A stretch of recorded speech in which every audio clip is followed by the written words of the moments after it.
अच्छा लग रहा है। Great. And Tiwari Ranveer ji, ji, thank you. अभी आगे ना कंटिन्यू करेंगे Tiwari sir, right? Okay. Yes yes yes.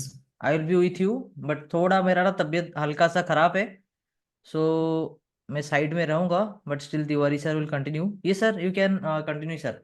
Sure, what I do is एक छोटी सी प्रेजेंटेशन हम रन करेंगे, यस। जिसमें मैं बेसिकली जो अभी राजेश जी ने आपको एक इंसाइट दिया, एफडी से कंपैरिजन अगर मैं कर रहा हूँ तो बेटर अर्निंग्स, बेटर रिटर्न्स मैं कहाँ से बना सकता हूँ, उससे रिलेटेड एक छोटा सा सेशन रहेगा। So quickly I screen share so that जो मैं मेरे स्क्रीन पे देख पा रहा हूँ आप सब वो चीज़ देखें। Just a yes please. Second. और किसी को कोई क्वेश्चंस हो, mean while you can put in the chat box, okay? Through out the session भी चलेगा, एंड जो भी क्वेश्चन वगैरह आएगा, ओके, वो भी पैरेलली हम लोग ना उसको सॉल्व करते चले जाएंगे, ठीक है? बिल्कुल।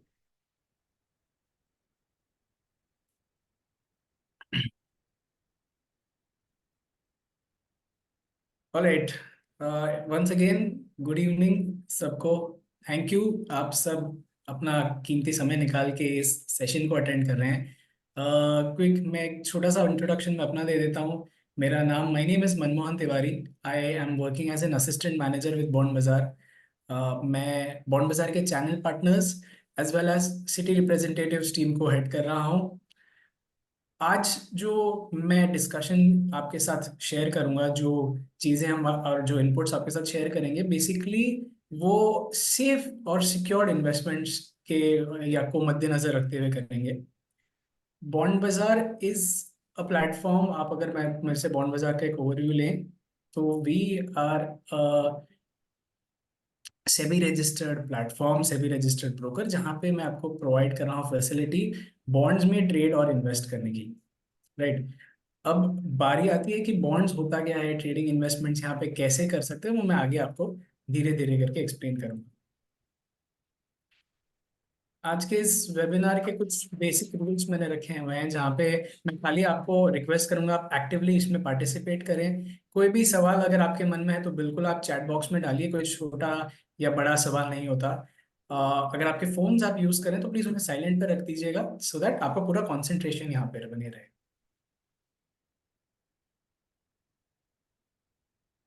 तीन पॉइंट्स या तीन ऑब्जेक्टिव्स को मैं यहाँ पे कवर करूंगा। सबसे पहला, एवेन्यूज ऑफ इन्वेस्टमेंट्स हम देखेंगे। जैसे राजेश जी ने अभी कुछ समय पहले पूछा था कि आप कहाँ कहाँ इन्वेस्टमेंट कर रहे हैं, कौन से एवेन्यूज में कर रहे हैं, वो हम एक चीज देखेंगे। बॉन्ड्स को मैं इंट्रोड्यूस करूंगा, एंड साथ ही साथ बॉन्ड बाजार के थ्रू आप इन्वेस्टमेंट्स कैसे कर सकते हैं हम वो डिस्कस करेंगे।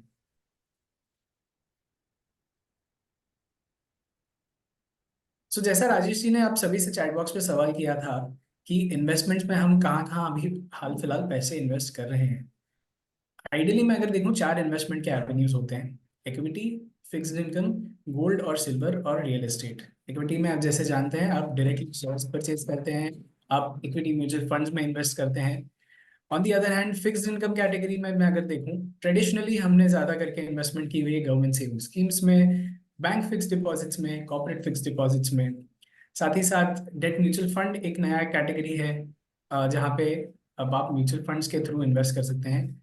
एंड साथ ही साथ आप बॉन्ड्स में भी इन्वेस्ट कर सकते हैं, जहाँ पे आपको अवेलेबल है कॉर्पोरेट बॉन्ड्स एंड साथ ही साथ गवर्नमेंट बॉन्ड्स। तीसरा जो इन्वेस्टमेंट कैटेगरी है, गोल्ड एंड सिल्वर। हम इंडियंस को गोल्ड और सिल्वर में इन्वेस्ट करना बहुत पसंद है, चाहे वो गोल्ड के ऑर्नामेंट्स हो, चाहे वो गोल्ड का बिस्किट हो, या गोल्ड के कॉइन्स हो। तो फिजिकल गोल्ड एंड सिल्वर में हम सब इन्वेस्ट करते आ रहे हैं। उसको काउंटर करने के लिए गवर्नमेंट ऑफ इंडिया ने क्या किया है, डिजिटल फॉर्मेट निकाला है गोल्ड का, in the form of sovereign gold bonds, SGB जिसे हम कहते हैं। बेसिकली होता ये है कि एसजीबी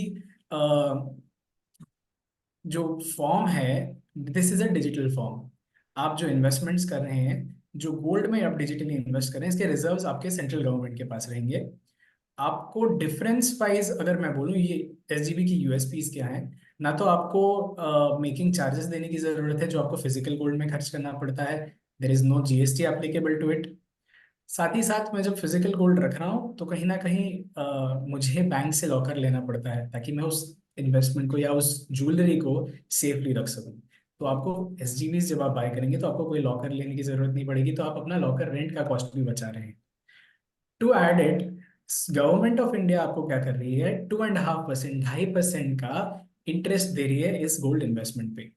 तो जिस हिसाब से आपकी गोल्ड अप्रिशिएट हो रही है, जिस हिसाब से आपकी गोल्ड की वैल्यू बदल रही है, उस हिसाब से आपका एसजीबी की भी वैल्यू चेंज हो, एंड साथ ही साथ आपको ईयरली 2.5% का इंटरेस्ट आएगा।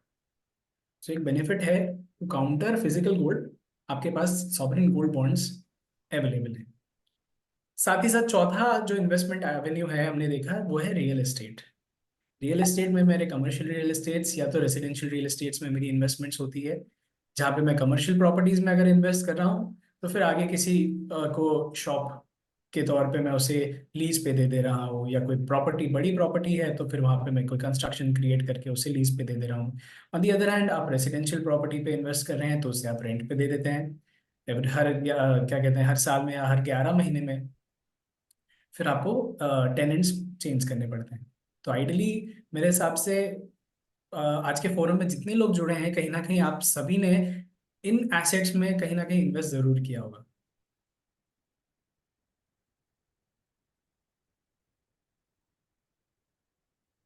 फिक्स्ड इनकम पे बढ़ते हैं, क्योंकि ये सवाल ऑलरेडी पत्रा जी ने पूछ लिया था, तो मैं वापस आपसे नहीं पूछूंगा कि आप कहाँ इन्वेस्ट कर रहे हैं। फिक्स्ड इनकम कैटेगरी जो आपकी सेकंड कैटेगरी है, उसमें जो लास्ट पॉइंट था आपका बॉन्ड्स, जिसमें हम देख रहे थे गवर्नमेंट बॉन्ड्स और कॉर्पोरेट बॉन्ड्स है, वो होते क्या हैं, चलिए उस पर जरा हम गौर फरमाते हैं। बेसिक अगर मैं देखूं, बॉन्ड एक एफडी की तरह ही काम करता है। बॉन्ड एक प्रकार का लोन है जो आप या तो गवर्नमेंट को दे रहे हैं या तो आप कॉर्पोरेट्स को दे रहे हैं। तो जो लोन या जो पैसे आप गवर्नमेंट को दे रहे हैं, वो इन रिटर्न गवर्नमेंट आपको बॉन्ड्स इशू करती है, उन्हें कहते हैं गवर्नमेंट बॉन्ड्स। ये बॉन्ड्स इशू होते हैं बाय सेंट्रल गवर्नमेंट या state governments. On the other hand, जो बॉन्ड्स आपके कॉर्पोरेट्स इशू करते हैं या जो आप लोन कॉर्पोरेट्स को देते हैं, रिटर्न में आपको आता है bonds in the form of corporate bonds. नामी गिरामी कंपनीज जितनी भी हैं, जैसे एचडीएफसी है, टाटा है, रिलायंस है, महिंद्रा है, एलएनटी है, ऐसी कंपनीज बॉन्ड्स इशू करती हैं।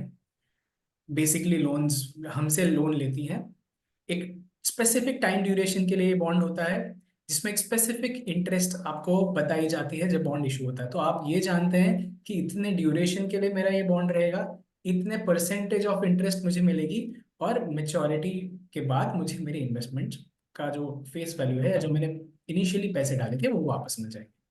तो फंडा और आइडिया इसका कहीं ना कहीं एफडीज के तरह सिमिलर है।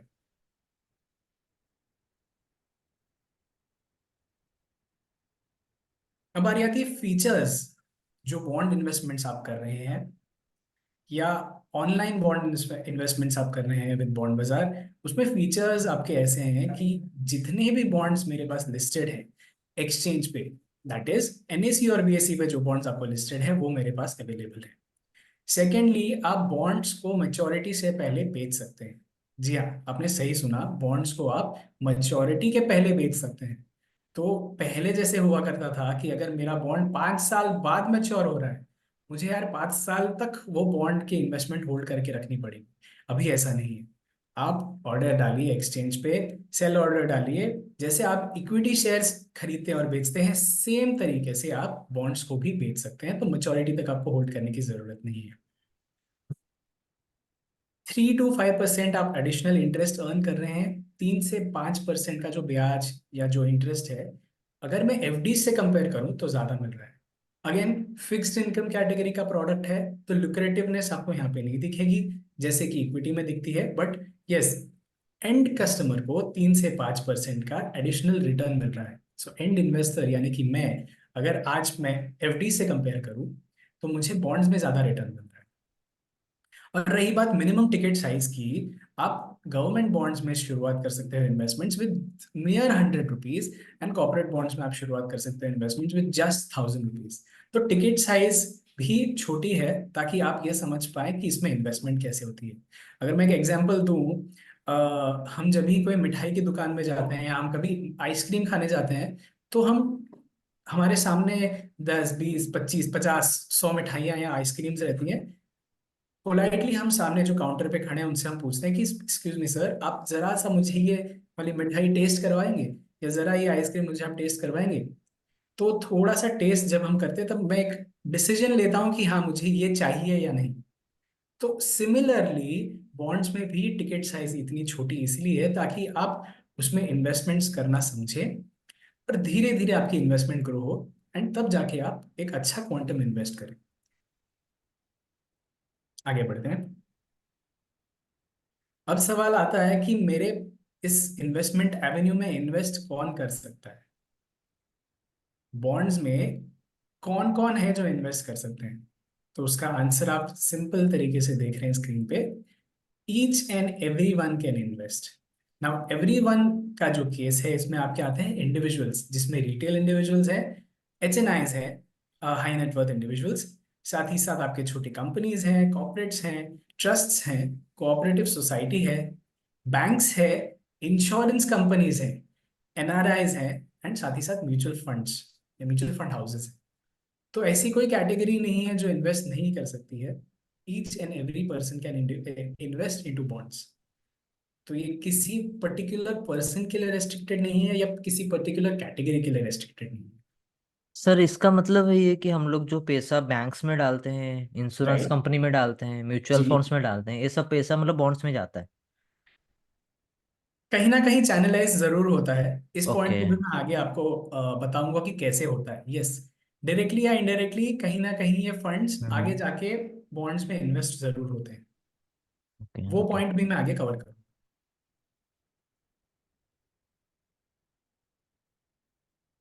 तो जो आपने अभी सवाल किया था कि इन्वेस्टमेंट्स अभी बॉन्ड्स में हो कैसे रहे हैं, चैनलाइज कैसे हो रहे हैं, चलिए यही पॉइंट अगला स्लाइड पे आ गया। तो वो कुछ इस प्रकार हो रहे हैं। एग्जाम्पल आप देखिए कि इन्वेस्टर है, फॉर एग्जाम्पल मैं या आप सब, आपके पास पैसा है, आप क्या करते हैं उसी फंड्स को जाके FD में इन्वेस्ट कर लेते हैं, या एक डेट म्यूचुअल फंड में पैसे इन्वेस्ट करते हैं। राइट।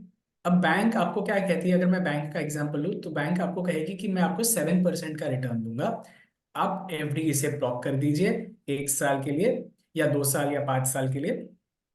आप कहेंगे कि सेविंग्स में मुझे 4% मिल रहा है, बैंक अगर मुझे 7% ब्याज दे रही है, मैं खुशी खुशी उसको एक्सेप्ट करता हूँ। राइट। अब वो मान लीजिए 5 साल के लिए आपने FD ब्लॉक कर दी, तो फंड्स बैंक के पास कहीं ना कहीं आइडल है। अब वो आइडल फंड्स को बैंक क्या करती है, आगे चैनलाइज करती है, और खुद कॉर्पोरेट या गवर्नमेंट बॉन्ड्स में इन्वेस्ट करती है। अब ये वो बॉन्ड्स हैं जहां पे बैंक को रिटर्न बन रहा है 10 से 12% का, या 10 से 11% का। तो अगर आप डिफरेंस देखें, जो बैंक आपके इन्वेस्टर को दे रही है यानी कि मुझे दे रही है वो 7% है। On the other hand bank आगे जाके उसी पैसे को इन्वेस्ट कर रही है बॉन्ड्स में, जहां पे वो 10-12% अर्न कर रही है। तो 7 से 12% का जो डिफरेंस है, यानी कि 5%, 5% का जो डिफरेंस है, वो बैंक्स के लिए एक प्रॉफिट बन जाता है। नो कॉस्ट प्रॉफिट है hmm. Basically for that organisation, for the bank, या फिर for the debt mutual fund. उन्होंने अपने जेब से कुछ इन्वेस्ट नहीं किया है। राइट। ये इन्वेस्टर्स के फंड्स हैं या इन्वेस्टर्स की पैसे हैं जो आगे जाके उन्होंने बॉन्ड्स में ही इन्वेस्ट किए। तो जो चैनल है, चैनल के थ्रू मैं जा रहा हूँ, इन्वेस्टर, बैंक्स और बॉन्ड्स, या इन्वेस्टर, डेट म्यूचुअल फंड और बॉन्ड्स, ये चैनल को अगर हम ब्रेक करें तो सीधा सीधा जो डिफरेंस है 3 से 5% का, वो सीधा इन्वेस्टर को एडिशनली मिलेगा।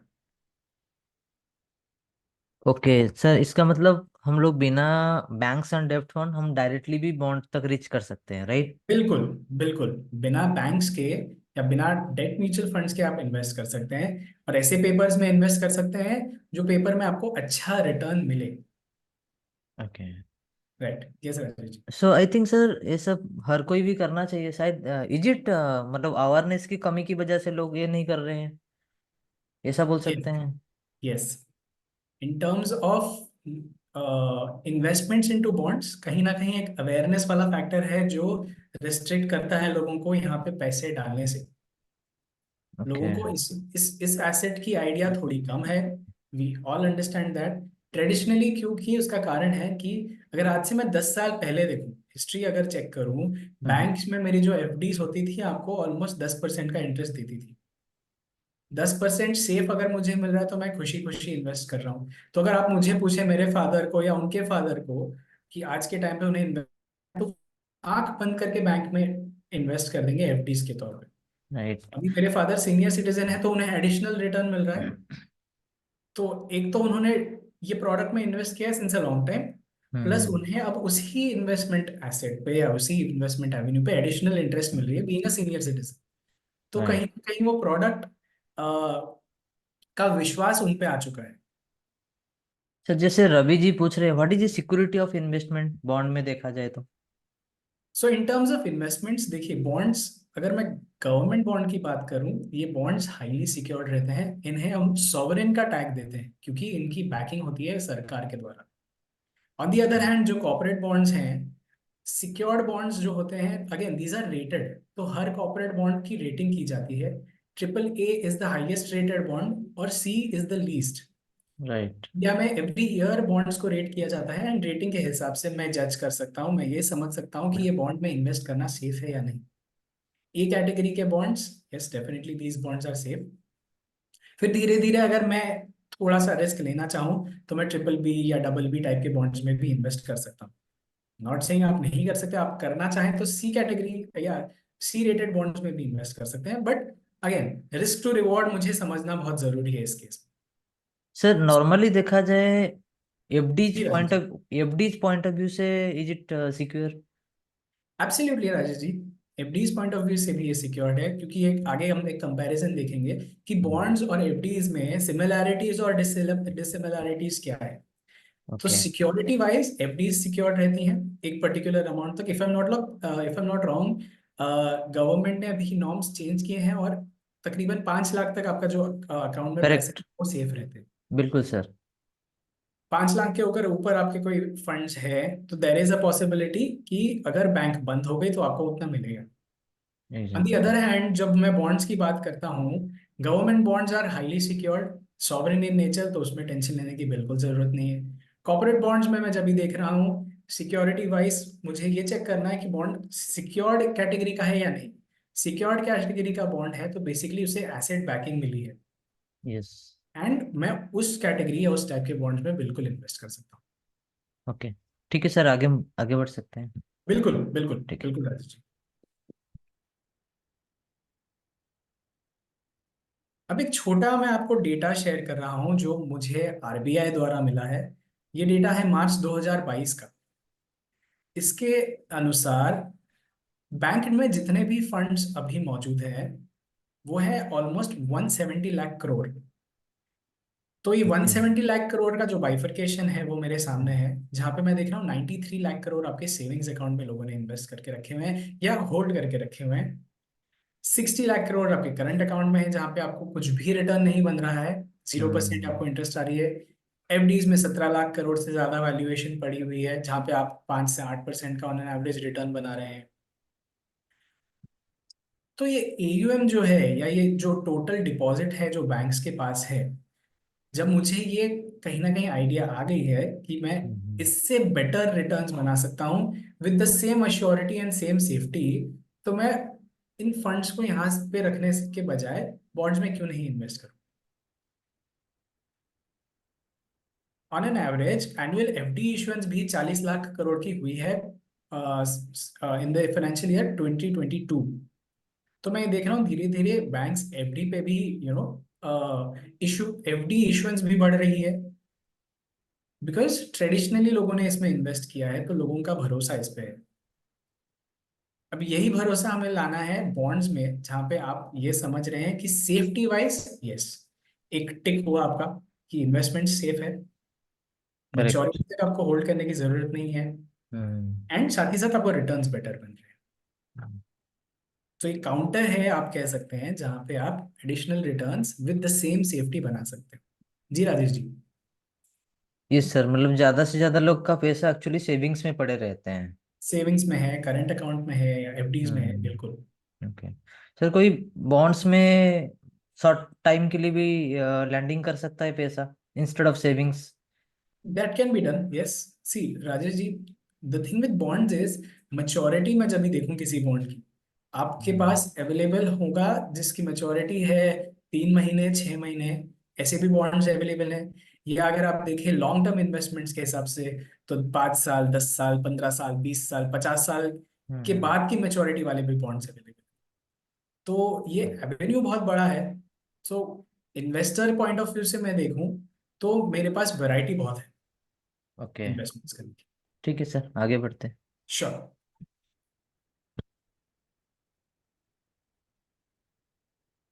मैं एक बॉन्ड्स का एक और डेटा आपको शेयर कर रहा हूँ, again is given by the reserve bank of India, जहाँ पे मैं देख रहा हूँ कि कॉर्पोरेट बॉन्ड्स में ओवरऑल जो इन्वेस्टमेंट्स है in the financial year 2022 is 40 lakh crore. Government bonds में आपकी इन्वेस्टमेंट्स है 138 लाख करोड़। एनुअली इशुएंस जो होता है कॉर्पोरेट बॉन्ड्स का 9 लाख करोड़ का है, और गवर्नमेंट बॉन्ड्स का 18 लाख करोड़ का है। अभी जो वैल्यू आप देख रहे हैं इन्वेस्टेड एंड इशुएंस, इसमें मेजरली जो होता है ट्रैक्शन वो है इंस्टीट्यूशनल इन्वेस्टर्स या HNIs का, या मैं अगर कहूँ तो बड़े कंपनीज का या कॉर्पोरेट्स का। ग्रोथ में अगर देखूं बॉन्ड मार्केट में, तो ऑन एन एवरेज 20% CAGR के हिसाब से 3.5 साल में ये मार्केट डबल हो रहा है। और मैं ये एक्सपेक्ट कर रहा हूँ कि इसी रेट पे आगे बढ़े bond market. Again if I see, it is nothing but 2/3 of my GDP and equity market. Equity में हमने अभी रिसेंटली काफी अच्छा बूम देखा पोस्ट कोविड, या मैं अगर प्री कोविड डेटा भी बात करूं तो 3 करोड़ आपके डीमैट्स थे। पोस्ट कोविड वो 3 करोड़ का 9 करोड़ क्रॉस हो चुका है। धीरे धीरे लोगों को अवेयरनेस क्रिएट हो रही है इन्वेस्टमेंट्स इनटू डीमैट रखने की, which is a very great sign. ताकि इसके साथ साथ इन्वेस्टमेंट्स इनटू सेफ एवेन्यू भी धीरे धीरे अब लोगों में हम ये आइडिया शेयर करना चाह रहे हैं, सो दैट आप जो इक्विटी सॉरी जो डीमैट में आप इक्विटी में ट्रांजैक्शंस और ट्रेड कर रहे हो, वही डीमैट में या सिमिलर तरीके से आप बॉन्ड्स में भी सेफ इन्वेस्टमेंट्स में इन्वेस्ट कर सकते हैं। अब सवाल ये आता है कि डेटा जो मेरे सामने है अब, या अगर मैं बॉन्ड्स की बात करूं, मेरे पास बॉन्ड्स एक इन्वेस्टमेंट एवेन्यू है, उसमें इन्वेस्ट कौन कर सकता है? सिंपल सी बात है, जितने भी लोगों के पास पैन कार्ड है, जितने भी इंडिविजुअल्स के पास या नॉन इंडिविजुअल्स के पास पैन कार्ड है, वो बॉन्ड्स में इन्वेस्ट कर सकते हैं। Again, as on March 2022 India में 60 करोड़ पैन होल्डर्स थे। अभी मार्च 2024 में ये डेटा डेफिनेटली बढ़ा है, ग्रो हुआ है। सो मुझे ये पता है कि इंडिया में जो कैपेसिटी है इन्वेस्ट करने की बहुत है। खाली एक इशू या एक पॉइंट जो मुझे कहीं ना कहीं ट्रैक्शन नहीं दिखा रहा है, वो है अवेयरनेस का। तो धीरे धीरे जैसे जैसे अवेयरनेस बढ़ेगी, आपको यहाँ पे भी मूवमेंट ऑफ रिटेल कैटेगरी जरूर दिखेगा।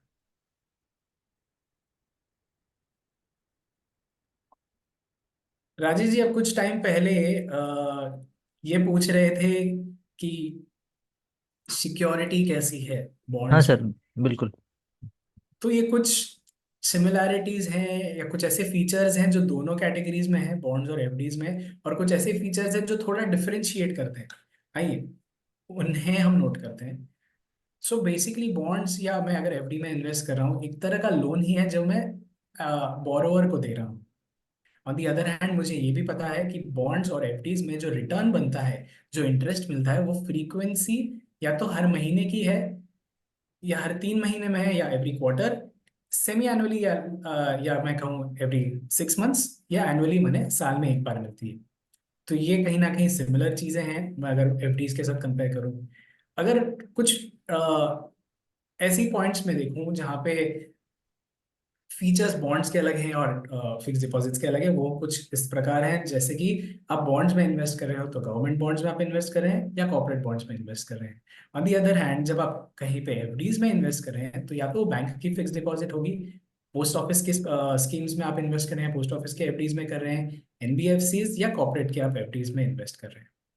Security wise both are secured in nature, चाहे वो एफडीज हो या बॉन्ड्स हो। बॉन्ड्स में एक एडिशनल आप बैकिंग ये कह सकते हैं कि एसेट्स का बैकिंग आपको मिलता है। आपके जो इन्वेस्टमेंट्स है इनटू बॉन्ड्स, जो भी सिक्योर्ड नेचर में है, these are backed by assets, जैसे मैंने पहले इस चीज को कवर किया था।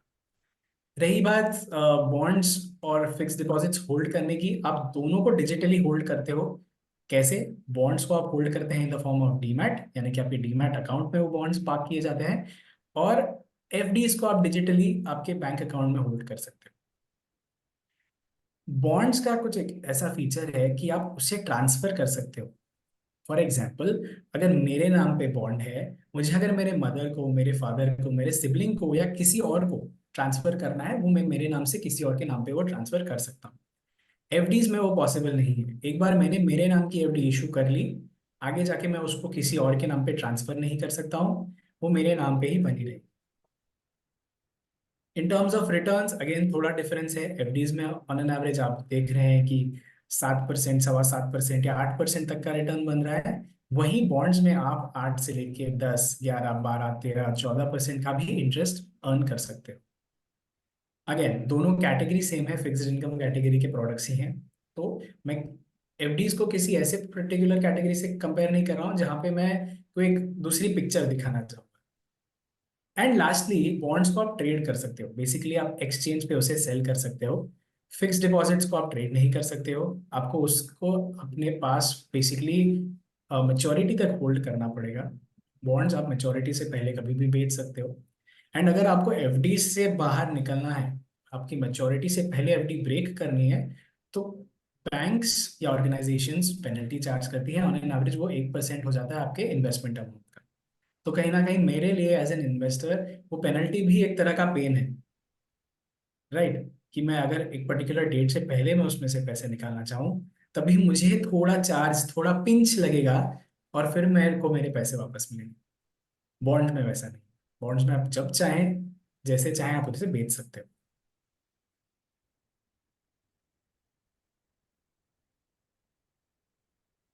अब कुछ इंटरेस्टिंग आपको शेयर करूंगा, कुछ इंटरेस्टिंग पॉइंट्स। आप देखते हैं यहाँ पे इक्विटीज और एफडीज के कुछ प्रोज एंड कॉन्स हैं। अगर मैं इक्विटी की बात करूँ तो प्रोज में मुझे दिख रहा है कि अपसाइड पोटेंशियल है, यानी कि मार्केट मैं अगर ऐसी मैं अगर एक शेयर पे मैंने इन्वेस्ट किया और मैं ये कह रहा हूँ कि मैंने 100 रुपये पे उसे परचेज किया है, मेरा टारगेट 110 का है, वो सेम डे 110 के बदले 115, 120 भी जा सकता है। तो मुझे यहाँ पे दिख रहा है upside potential. On the other hand मुझे ट्रेडिंग का ईज है। बेसिकली मैं सिंगल क्लिक में परचेज कर सकता हूँ, सिंगल क्लिक में शेयर को या म्यूचुअल फंड को सेल कर सकता हूँ। अगर मैं कॉन्स की बात करूं तो यहाँ पे मेरे को पता है कि कैपिटल लॉस होने का रिस्क है। मार्केट वॉलेटिलिटी बहुत होती है, तो आज अगर मार्केट में तेजी है तो हो सकता है कल मंदी दिख जाए। एंट्री एग्जिट की टाइम बहुत इंपॉर्टेंट है, कि मुझे इस पर्टिकुलर लेवल पे एंट्री करनी है और इस पर्टिकुलर लेवल पे ही एग्जिट करनी है या होल्ड करना है। एंड इस पर्टिकुलर एसेट क्लास में आपको एक्सपर्टीज और लक की जरूरत होती है। जब तक मुझे ये नहीं पता है कि मार्केट के मूवमेंट को मैं कैसे स्टडी करूं, तब तक कहीं ना कहीं मेरा दाव उल्टा भी हो सकता है। रही बात एफडीज की, फिक्स डिपॉजिट्स में मुझे पता है कि मुझे फिक्स रिटर्न मिलने वाला है, तो जितना मुझे पेपर पे या मेरे एफडी पे नजर आ रहा है उतना मुझको इंटरेस्ट मिलेगी। सिक्योरिटी इसकी हाईली रहती है, हाईली सिक्योर्ड है इसका। अगर मैं नेचर बताऊं तो इट्स हाईली सिक्योर्ड। रही बात कॉन्स की, तो आप इसे ट्रांसफर नहीं कर सकते, जैसे हमने पहले देखा। मैं इसको ट्रेड नहीं कर सकता, किसी और के नाम पे नहीं रख सकता हूँ या किसी और को नहीं दे सकता हूँ। बट अगर मैं बात करूं, दोनों के प्रोज को मैं अगर कंबाइन करूं, तो आपको एक प्रोडक्ट बन रहा है, वो है बॉन्ड्स। जहां पे आप देख सकते हैं कि अपसाइड पोटेंशियल है, यस। ट्रेडिंग का एज है, क्योंकि प्लेटफॉर्म के थ्रू आप ऑनलाइन परचेस कर सकते हो, सिंगल क्लिक में सेल कर सकते हो, again on a single click. Fix return, because bonds जब इशू होते हैं उनके कूपन के हिसाब से आपके रिटर्न्स फिक्स रहते हैं। और सिक्योर्ड है नेचर में, absolutely. Government bonds are sovereign, corporate bonds are rated, and according to my rating मैं अपनी इन्वेस्टमेंट्स को फिल्टर कर सकता हूँ। So if I look at it, bonds आप कह सकते हैं it is best of both the worlds, best of equities and best of fix deposits.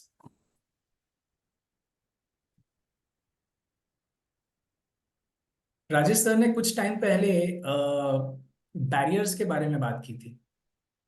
4 barriers मैंने की बैरियर्स यहाँ पे नोट किए हुए हैं, जिसमें सबसे पहला बैरियर था अवेयरनेस। लोगों को बॉन्ड्स में इन्वेस्टमेंट्स की ज्यादा अवेयरनेस है नहीं। लोगों को यही नहीं पता था कि बॉन्ड्स में इन्वेस्टमेंट्स रिटेल कैटेगरी के लोग भी कर सकते हैं। एक्सेसिबिलिटी नहीं थी, क्योंकि बाइंग एंड सेलिंग जो हुआ करता था, इनफैक्ट आज भी वैसे ही होता है, बट ब्रोकर के थ्रू आपको बाइंग एंड सेलिंग करनी पड़ती है। जो डिनोमिनेशन हुआ करता था दैट वाज वेरी हाई। आपको मिनिमम टिकट साइज हो गया 5 लाख या 10 लाख या so on and so fourth, आपको मिनिमम इन्वेस्ट करना पड़ता था, जो कि रिटेल कैटेगरी के लिए वो पॉसिबल नहीं था। क्या पहले इन्वेस्टमेंट्स में ईज ऑफ ट्रेडिंग थी? नहीं। क्यों? क्योंकि आप जब भी किसी ब्रोकर के पास जाते थे, आपको केवाईसी करनी पड़ती थी, तो डॉक्यूमेंटेशन मैनुअल हुआ करता था। अब मैंने एक बार डॉक्यूमेंटेशन कंप्लीट कर लिया, मुझे अगर 2 बॉन्ड या 4 बॉन्ड में अप्लाई करना है, तो अगेन मुझे 4 अलग अलग फॉर्म भरने पड़ेंगे, 4 चेक्स निकालने पड़ेंगे, फिर वो सबमिट करना पड़ेगा, फिर एक पर्टिकुलर टाइम तक रुकना पड़ेगा। ये टीडियस जॉब हुआ करता था इन्वेस्टर्स के लिए। तो ईज इन इन्वेस्टमेंट्स नहीं थी। साथ ही साथ लिक्विडिटी का इशू था। कोई कॉमन जगह नहीं थी जहां पे मैं बायर्स और सेलर्स को एक जगह लेके आ सकूं, so that buyers and sellers transact कर सके। लिक्विडिटी का भी एक बड़ा इशू था।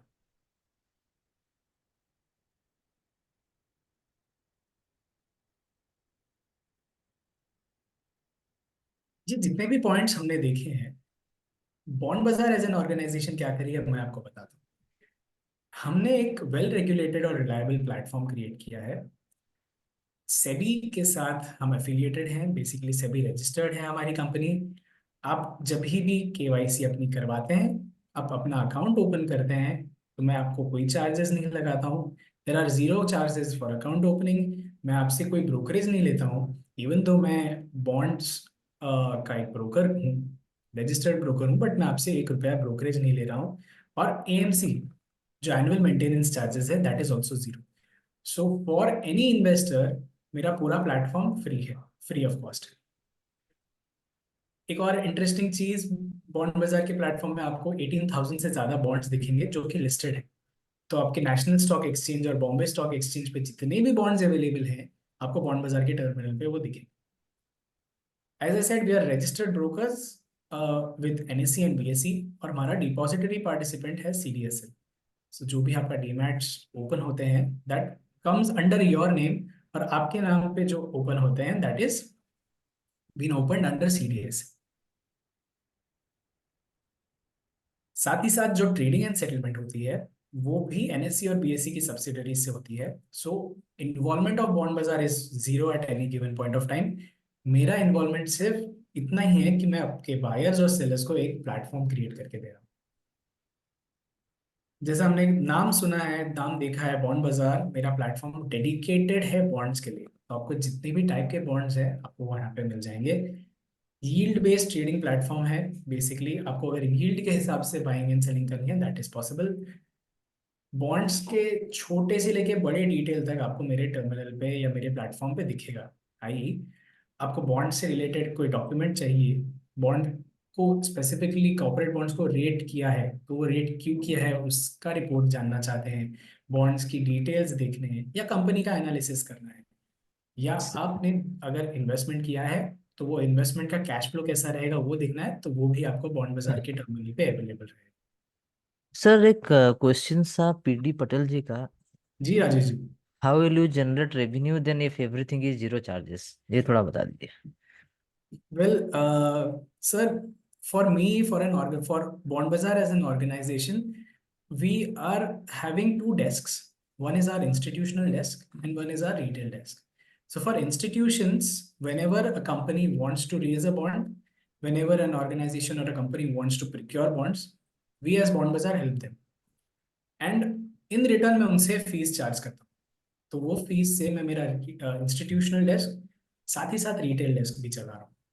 तो मेरी माइंडसेट एकदम क्लियर है कि मेरे को जब फीस मिल रही है इंस्टीट्यूशनल इन्वेस्टर्स से, and that is sufficient for me, तो मैं वो बर्डन जो है वो मैं मेरे रिटेल कैटेगरी पे डालना नहीं चाहता।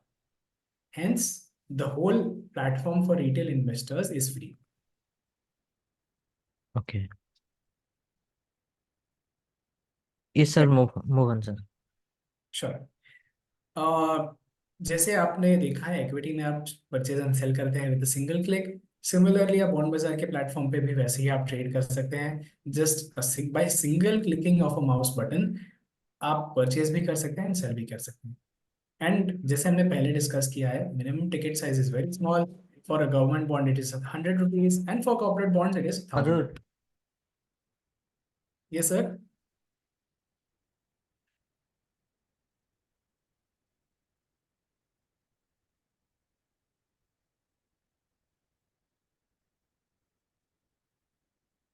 ऑलराइट, मैं कंटिन्यू करता हूँ। बॉन्ड बाजार में हमने अभी देखे बैरियर्स, हमने समझे बैरियर्स क्या क्या हैं। अब वो बैरियर्स को काउंटर करने के लिए मेरे पास ऑफरिंग्स जो है, मेरा पार्टनर नेटवर्क है, राजेश जी जो मुझसे जुड़े हुए हैं, he is not only helping himself but he is also helping his friends, his families, clients। तो मैं पार्टनर नेटवर्क के थ्रू ये एजुकेशन फैला रहा हूँ और लोगों को एडुकेट कर रहा हूँ कि आप एफडीज या फिक्स्ड इनकम कैटेगरी में बेटर अर्न कर सकते हो विद बॉन्ड्स। लिक्विडिटी अवेलेबल है, आप बाय और सेल कर सकते हो, which is very similar to equities. जैसे आप इक्विटीज में परचेज और सेल करते हो, सेम तरीके से आप यहाँ पे बॉन्ड्स में आपका अंडरलाइन बदल जाता है, इक्विटी से वो बॉन्ड्स हो जाता है, बट आप सिमिलर तरीके से आप उसमें इन्वेस्ट कर सकते हो। केवाईसी प्रोसेस पूरा ऑटोमेटेड है, आपको ओटीपी के थ्रू अपना केवाईसी कंप्लीट करना है, 3 से 5 मिनट में आपका प्रोसेस कंप्लीट हो जाता है। सिमिलरली आप ट्रेडिंग, रिपोर्टिंग, सेटलमेंट भी जो होती है वो ऑनलाइन हो जाती है। माई टर्मिनल और माई platform is one of a kind platform. State of the art technology हमने यूज की हुई है, जहाँ पे आप 4,000 गवर्नमेंट बॉन्ड्स और 14,000 से ज्यादा कॉर्पोरेट बॉन्ड्स देख सकते हैं। एंड अगेन मेरे ख्याल से ये तीसरी बार चीज रिपीट हो रही है, जहाँ पे आप मिनिमम इन्वेस्टमेंट्स कर सकते हैं as low as 100 rupees for government bonds and as low as 1,000 rupees for a corporate bond.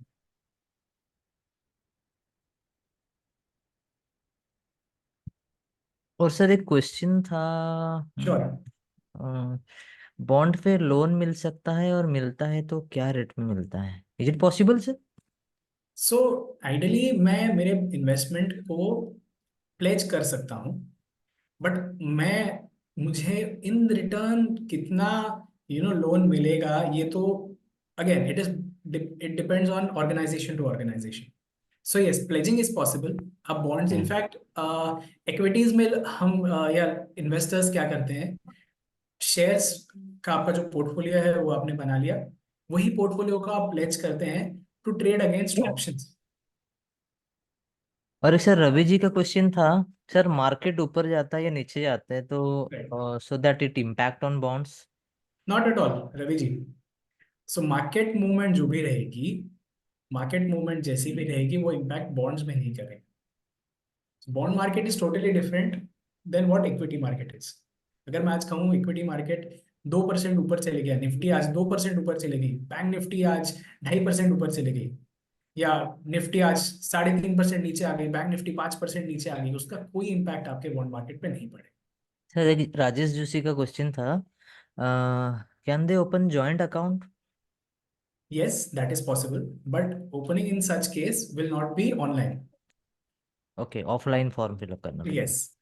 कुछ ओके। कुछ चीजें हैं, कुछ कुछ केसेस में मैं ऑनलाइन डेटा फेच नहीं कर पाता हूँ, and these are again guidelines by the SEBI. तो ये ओके। बॉन्ड बाजार की कोई गाइडलाइंस नहीं है, ओके। सेबी के इंस्ट्रक्शंस के हिसाब से हमें फिर वो ऑफलाइन अकाउंट ओपन करना। सर और एक अमन जी कुछ अनम्यूट करने के लिए बोल रहे थे, अमन जी मैंने आपको ना अनम्यूट किया हुआ है, यू कैन आस्क।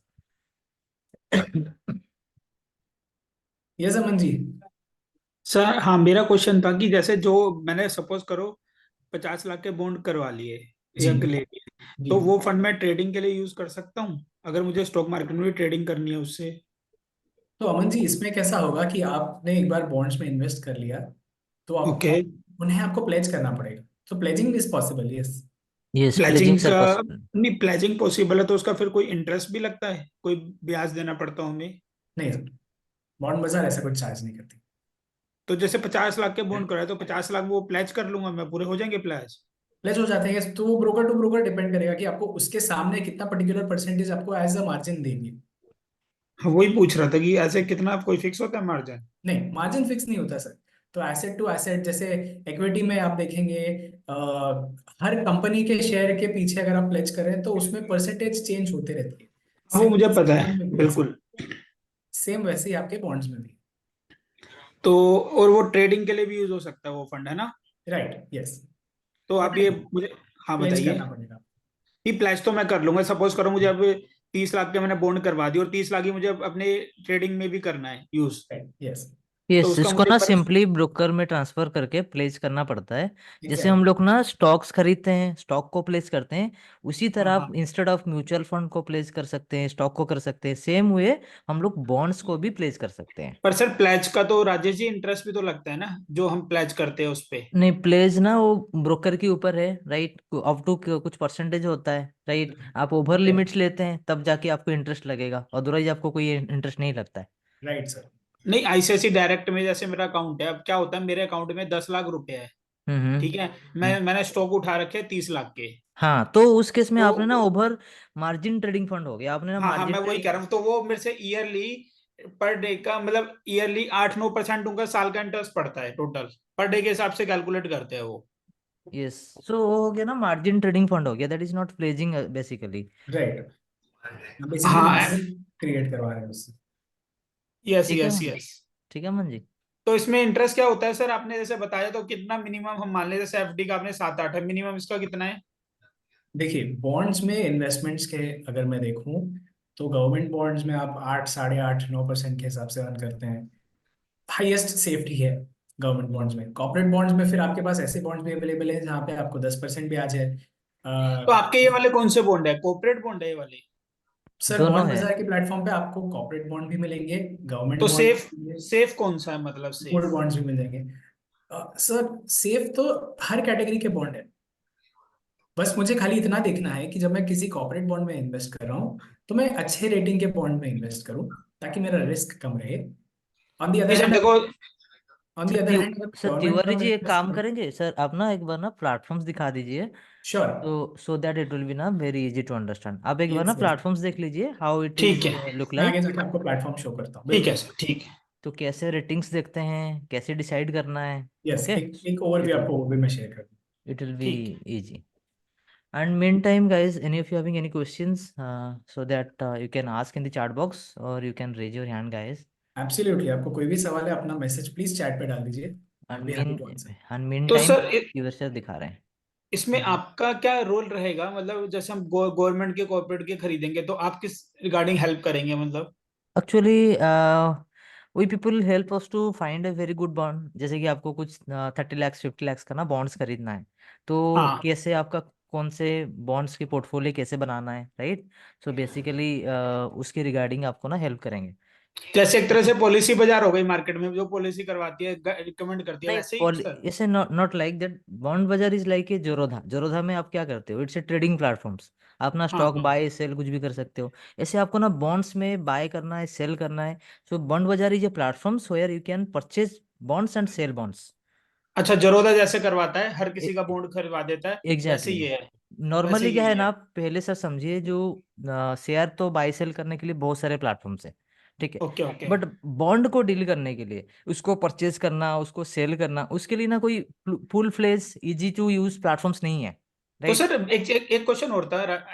एफडी भी प्लेज होती है, जैसे बॉन्ड सर प्लेज कह रहे हैं, एफडी हमने सपोज करो 1 करोड़ की करवा दी, और 1 करोड़ की एफडी भी प्लेज करवा सकते हैं, उसका नहीं, against share? I think FD pledge नहीं होते सर। तिवारी ये सर बता सकते हैं एफडी एफडी प्लेज होता है क्या। मतलब एफडी से भी हम काम कर सकते हैं, स्टॉक मार्केट में पैसा लगाना हो तो? एफडीज में एफडीज लोन को, मिल जाता है बट। एफडीज में आप एज ए कोलैटरल लोन ले सकते हैं, आई हाँ, बिलीव। हाँ वही यस। पूछ रहा हूँ मैं, कि मैंने अगर 50 लाख की एफडी करवा दी, उसके लिए भी मैं मिल सकता है मुझे लोन? आप लोन, हाँ, यस, फॉर लोन यस, आप उसको प्लेज करवा सकते हैं। बट अगर यस। मैं इक्विटी के बारे में बात करूँ तो आई डाउट आप एफडीज को for to hmm, get a margin नहीं। एग्जैक्टली, एफडीज को लेटर मोस्टली ना कोलेटरल लोन ले लेते हैं, right. Right. Okay, yes. So but pledge के लिए आई थिंक दैट एसेट अच्छा, क्लास। एफडी में फिर लोन पे तो वो ब्याज भी लगता हुआ इंटरेस्ट या नहीं? हाँ, ऑब्वियसली। जी बिल्कुल बिल्कुल। वो तो नहीं, लगेगा आपको। कई कई सर राजेश जी, कहीं ना ऐसे देखे हैं मैंने ब्रोकर, जो एफडी कर रहे, 5-6-7% की एफडी कर रहे हैं और इक्विटी में खेलने के लिए पैसा दे रहे हैं। हाँ, वो भी होता है। वो ना एक्स्ट्रा फैसिलिटेड फीचर्स होते हैं, हाँ। ठीक है। वो ना एक्स्ट्रा फैसिलिटेड फीचर्स होते हैं, it's not like a common available with any banks. Okay okay. Okay, ठीक है सर, ठीक है। ठीक है। राइट। मेरे ख्याल से एक आध स्लाइड्स और हैं फिर। Never mind.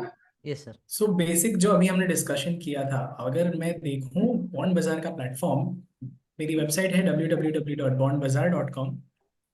एंड मैं काम करता हूँ, क्विकली स्विच कर लेता हूँ मेरे प्लेटफॉर्म पे, सो दैट आप ये देख पाए, ये समझ पाए कि बाइंग एंड सेलिंग इसमें कैसे होती है। जस्ट अ सेकेंड, मैं मेरा प्लेटफॉर्म लॉग इन कर रहा हूँ।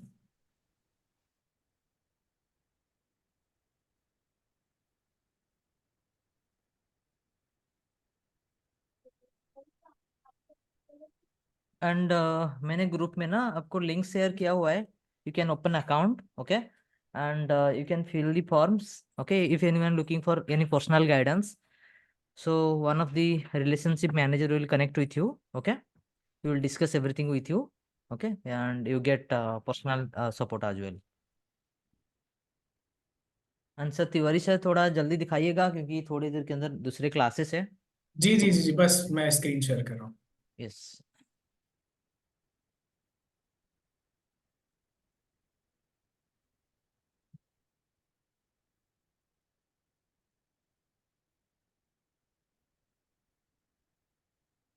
ऑलराइट, तो जैसे ही मैंने मेरे बैंक क्या कहते हैं, बॉन्ड बाजार के प्लेटफॉर्म में मैंने लॉग इन किया, तो सबसे पहली स्क्रीन मुझे ये नजर आती है, जहाँ पे मैं देख रहा हूँ टर्मिनल जो मेरा है, स्पेसिफिकली एक्सचेंज,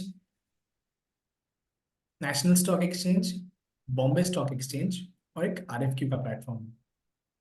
इंडिविजुअल लेवल में मुझे यहाँ पे नजर आ रही हैं government securities, corporate bonds, SGB माने सॉवरेन गोल्ड बॉन्ड्स, और एक्सचेंज ट्रेडेड फंड्स। तो जितने भी आप ये कैटेगरी देख रहे हैं, आपके ये लिस्टेड बॉन्ड्स हैं जो कि एक्सचेंज पे लिस्टेड है। स्क्रीनर्स आपके पास अवेलेबल है, अगर आपको कोई पर्टिकुलर फिल्टर चूज करना है, कि आपको कोई कैटेगरी के हिसाब से बॉन्ड देखने हैं, इन्वेस्टमेंट अमाउंट के हिसाब से, यील्ड के हिसाब से, इंटरेस्ट पेमेंट के हिसाब से, रेटिंग्स के हिसाब से, या टेन्योर के हिसाब से। रही बात फिल्टर करने की, अगर मैं ये देखूँ, मैं हाईएस्ट रेटेड बॉन्ड या हाईएस्ट यील्डिंग बॉन्ड्स के हिसाब से मैं देखूँ, तो एक मुझे नजर आ रहा है इंडिया बुल्स का एक बॉन्ड है ये। अब मुझे समझ में कैसे आएगा कि ये बॉन्ड करता क्या है, या मुझे इंटरेस्ट किस हिसाब से मिलेगी, इन्वेस्टमेंट कितना करना है। तो बेसिकली मैं नाम पे क्लिक कर दूंगा, यहाँ पे मुझे पूरी की पूरी डिटेल्स नजर आएगी। कूपन मुझे देख रहा है 0% है, बेसिकली मुझे इस पे ब्याज नहीं मिलेगा। तो इसमें मिलेगा क्या? जब भी ऐसे बॉन्ड्स इशू होते हैं, फेस वैल्यू जो इसमें आप देख रहे हैं 1000 रुपीज, तो 1000 रुपीज से कम वैल्यू में ये इशू होते हैं। मैच्योरिटी के बाद आपको फेस वैल्यू मिलती है। Hence these type of bonds are known as zero coupon bonds. तो मैं ये कह सकता हूँ, एग्जांपल अगर ले, कि ये 1000 रुपए की जो फेस वैल्यू वाला बॉन्ड है, जब इंडिया बुल्स ने इशू किया था, तो मान लीजिए 800 या 900 रुपए का, या 950 पे इशू किया होगा। और मैच्योरिटी के बाद, यानी कि इसकी डेट ऑफ मैच्योरिटी में देख रहा हूँ 2 फरवरी 2025 की है, यानी कि 11 महीने 7 दिन बाद, जब बॉन्ड होल्डर को कंपनी पैसे वापस करेगी, तो फेस वैल्यू के हिसाब से करेगी। इंटरेस्ट पेमेंट यहाँ पे मुझे नजर आ रही है, इसके केस में मैच्योरिटी पे है, क्योंकि इसमें ऐसे आइडियली कोई इंटरेस्ट नहीं है। ये कौन से सेक्टर से रिलेट करता है? This is a non PSU type of company. Residual tenure दिख रहा है। जब मैं कॉर्पोरेट बॉन्ड्स की बात कर रहा था, ये सिक्योर्ड या अनसिक्योर्ड कैटेगरी में है, so this is a secured type of a bond. Basically इस पर्टिकुलर बॉन्ड के साथ एसेट बैकिंग अवेलेबल है। बिजनेस सेक्टर मुझे नजर आ रहा है, it is following in the finance sector. Interest is zero interest, because ये जीरो कूपन बॉन्ड है। शट डाउन पीरियड इसका मुझे नजर आ रहा है 3 जनवरी 2025। बेसिकली 3 जनवरी के बाद कोई इन्वेस्टर इसमें पैसे इन्वेस्ट नहीं कर सकता, बिकॉज रिकॉर्ड डेट बहुत करीब है। And next record date basically इसकी है 10 जनवरी 2025 की।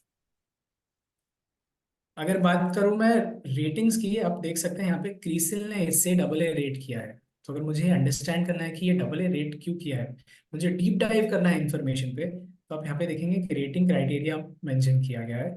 मैं जैसे ही रेटिंग क्राइटेरिया पे क्लिक करूंगा, मेरा एक डॉक्यूमेंट लोड हो जाएगा, जो कि मुझे हेल्प करेगा अंडरस्टैंड करने के लिए कि ये बॉन्ड को रेट क्यों किया है। सेकेंड,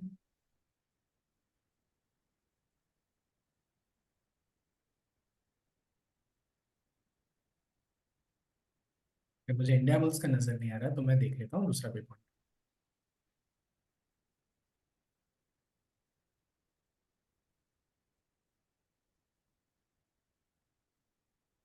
जैसे ये एक बॉन्ड है एल फाइनेंस का, मुझे यहाँ नजर आ रहा है 8.60% के हिसाब से मुझे कूपन या इंटरेस्ट मिलेगा।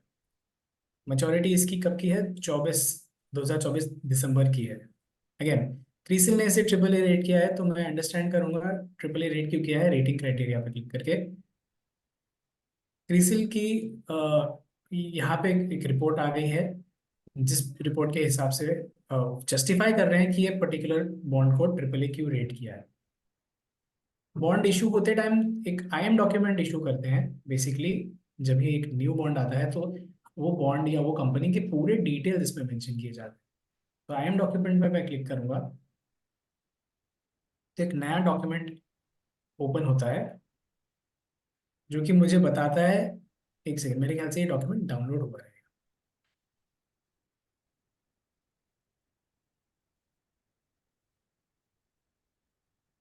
तो ये डॉक्यूमेंट से मुझे कंपनी के सारे डिटेल्स नजर आते हैं। यस, आप अभी स्क्रीन पे जो देख पा रहे हैं, this is the IM document issued by L&T finance.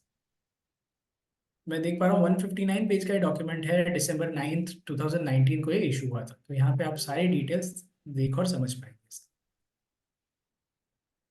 Sir एक बार ये भी बता दीजिए, मतलब किसी ने कोई बॉन्ड्स खरीद लिया बिफोर राइट, मैच्योरिटी, सेल करता है तो राइट, उसको जो मतलब जो रिटर्न है उसके हिसाब से मिल जाता है, राइट? एब्सोल्युटली।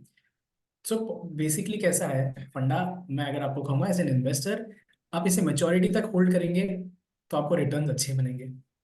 अगर आप पहले इसको बेचना चाहेंगे तो देर इज अ पॉसिबिलिटी कि आप उसे फेस वैल्यू से ज्यादा के दाम में भी बेच सकते हैं, फेस वैल्यू से कम रेट पे भी बेच सकते हैं। So that totally depends on the availability of a buyer in that case. Okay, but जो सर कमिटेड रिटर्न है वो तो मिलेगा ना, राइट? Yes absolutely.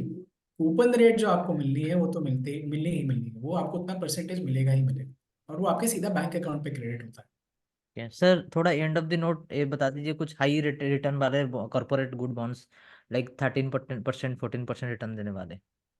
अच्छे बॉन्ड्स अगर मैं आपको बताऊं टर्मिनल पे आप कभी भी फिल्टर करके देख सकते हैं। मैं NSE में देख सकता हूँ, BSE पे देख सकता हूँ, RFQ पे भी चेक कर सकता हूँ। RFQ is basically a place जहाँ पे बॉन्ड बाजार के स्पेसिफिकली आपको ऑर्डर्स दिखेंगे, या बॉन्ड बाजार के क्लाइंट्स के ऑर्डर दिखेंगे। यहाँ पे आपको सिर्फ और सिर्फ कॉर्पोरेट बॉन्ड्स नजर आएंगे, गवर्नमेंट बॉन्ड्स या गोल्ड बॉन्ड्स नहीं दिखेंगे। एक्सचेंज बंद हो गया इसलिए RFQ का पूरा प्लेटफॉर्म आपको अभी ब्लैंक नजर आएगा। नहीं तो यहाँ पे कुछ बॉन्ड्स हैं जो 13%, 13.5% के यील्ड में रिटर्न्स में आपको मिलते हैं। सेम चीज आप देखना चाहें तो कॉर्पोरेट बॉन्ड्स में BSE पे भी देख पाएंगे। मैं यील्ड के हिसाब से फिल्टर कर लूंगा, हाईएस्ट टू लोएस्ट मैं भी फिल्टर कर रहा हूँ।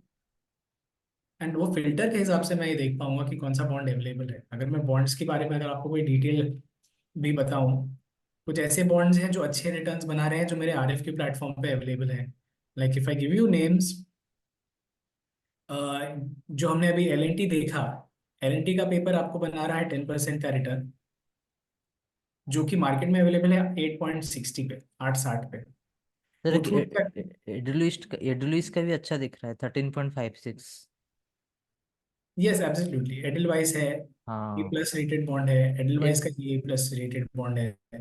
ये भी अच्छा है, एंड श्रीराम फाइनेंस भी बहुत अच्छा है, श्रीराम फाइनेंस आप देख रहे हैं, क्रिसिल का AA+ बॉन्ड है, जो आपको मस्त है फिर। 13.28% का रिटर्न बना रहा है। राइट। मैच्योरिटी इसकी 2024 अप्रैल की है।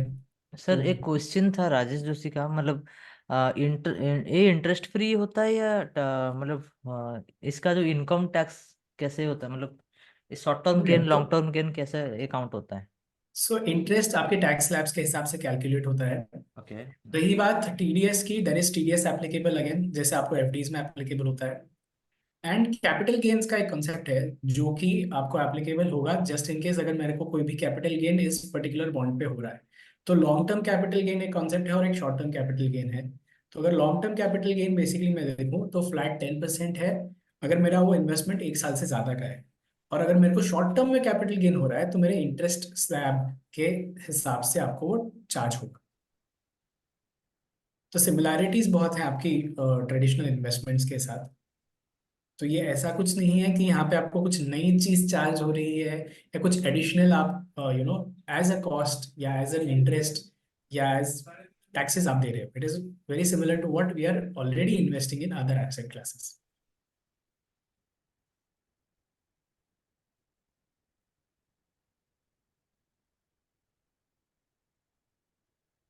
आई होप इंटरेस्ट की जो मैंने डिस्कशन अभी की कहीं ना कहीं आपको समझ गया होगा राजेश जी।